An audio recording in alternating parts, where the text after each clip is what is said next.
সুন্দরবন যেন বাংলাদেশের ঢাল, যেন প্রাকৃতিক দুর্যোগের রক্ষা কবচ। রেমালের ভয়াবহতা থেকে বাংলাদেশকে অনেকটাই বাঁচিয়ে দিল বিশ্বের সর্ববৃহৎ এই ম্যানগ্রোভ বন।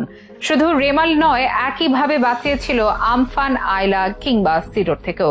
প্রাকৃতিক দুর্যোগের হাত থেকে বাংলাদেশকে বাঁচাতে সুন্দরবন যেন সৃষ্টিকর্তা প্রদত্ত প্রাকৃতিক ঢাল। এই বনের এক একটি গাছ যেন দুর্যোগের বিপক্ষে বাংলাদেশের সৈনিক। বছরের পুরোটা সময় ধরেই আমাদেরকে বাঁচাতে সাগরের সৃষ্ট সবগুলো প্রাকৃতিক দুর্যোগের সাথে নিজ থেকেই বুক চিতিয়ে লড়াই করে এই সুন্দরবন। নিজে ক্ষতিগ্রস্ত হলেও কমিয়ে দেয় বাংলাদেশের ক্ষয়ক্ষতি, কমিয়ে দেয় দুর্যোগের শক্তি।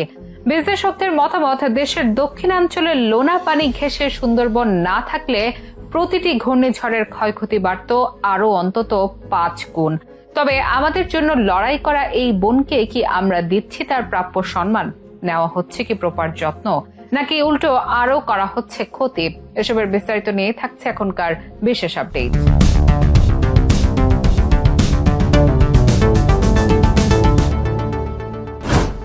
উপকূলকে লন্ডভন্ড করে দেয়া হুমকি নিয়ে ধেয়ে আসছিল শক্তিশালী ঘূর্ণিঝড় রেমাল। এজন্য সরকারের ছিল নানা তোড়জোড়, ছিল সর্বাত্মক প্রস্তুতি। নিরাপদে সরিয়ে নেওয়া হয়েছিল কয়েক লাখ মানুষকে। উদ্ধার কাজের জন্য প্রস্তুত ছিল যুদ্ধজাহাজ, সম্ভাব্য ক্ষয়ক্ষতি মোকাবেলা, উদ্ধার তৎপরতা ও জরুরি ত্রাণ বিতরণের জন্য প্রস্তুত ছিল সেনাবাহিনী। তবে পূর্বাভাস যতটা গর্জন ছিল, বাস্তবে ততটা বর্ষালো না বুলবুল। আর এর একমাত্র কারণ হলো সুন্দরবন। এবার বাংলাদেশকে রক্ষায় বুক চিতিয়ে দৈত্য দানবের মতো শক্তিশালী ঘূর্ণিঝড় রেমালের সাথে যুদ্ধ করলো সুন্দরবন। এজন্য বাংলাদেশের জন্য সুরক্ষার প্রাচীর। বিশ্বের সর্ববৃহৎ এই ম্যানগ্রোভ বন যেন বাংলাদেশের জন্য সৃষ্টিকর্তার আশীর্বাদ। শুধু রেমাল, আমফান কিংবা সিডর নয়, যুগ যুগ ধরে ভয়ঙ্কর প্রলয়ঙ্কারী ঘূর্ণিঝড় থেকে এই দেশ ও জাতিকে রক্ষা করেছে এই সুন্দরবন। পরম এই বন্ধুটি আমাদের দেশের জন্য বারবার করেছে মরণ প্রাণ লড়াই, দিয়েছে সুরক্ষা। বিশ্বের ইতিহাসে যত সব ভয়ঙ্কর ঘূর্ণিঝড় উপকূলে আঘাত এনেছে, তার বেশিরভাগই হয়েছে বাংলাদেশের দক্ষিণে অবস্থিত বঙ্গোপসাগরে। ওয়েদার আন্ডারগ্রাউন্ড নামের একটি ওয়েবসাইটে বিশ্বের 35টি সবচেয়ে ভয়ঙ্কর মৌসুমী ঘূর্ণিঝড়ের তালিকা রয়েছে। এই তালিকায় 26টি ঘূর্ণিঝড় বঙ্গোপসাগরে, যার সবগুলোর ক্ষেত্রে বাংলাদেশের জন্য রক্ষা কবচ হিসেবে কাজ করেছে এই বন। মহাভারতের মহাবীর কর্ণের গলায় যেন রক্ষা কবচ থাকায় কেউ তাকে বধ করতে পারতেন না, ঠিক তেমনি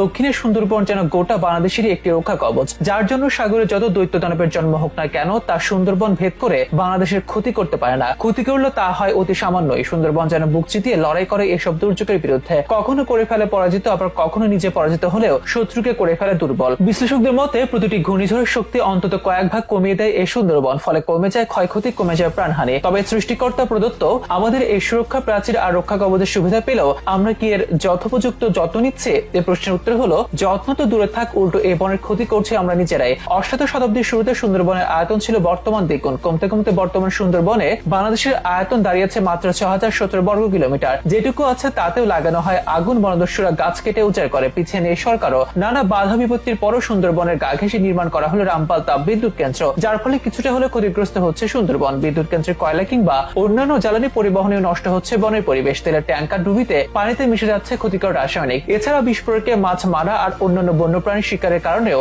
নষ্ট হচ্ছে বনের পরিবেশ। এতে ক্রমেই দুর্বল হচ্ছে সুন্দরবনের প্রাকৃতিক পরিবেশ, যাচ্ছে বিপর্যয়ের দিকে। প্রতি বছর ঘূর্ণিঝড়ের সাথে যুদ্ধ করার ফলে সুন্দরবনের যে পরিমাণ গাছের ক্ষয়ক্ষতি হয়, সেগুলোর প্রতি যত্ন নিতে দেখা যায় না বন বিভাগকে। তবে বাংলাদেশের বাঁচার জন্যই নিজে থেকে এই প্রাকৃতিক রক্ষা কবচের যত্ন নেওয়ার দাবি সচেতন মহলের।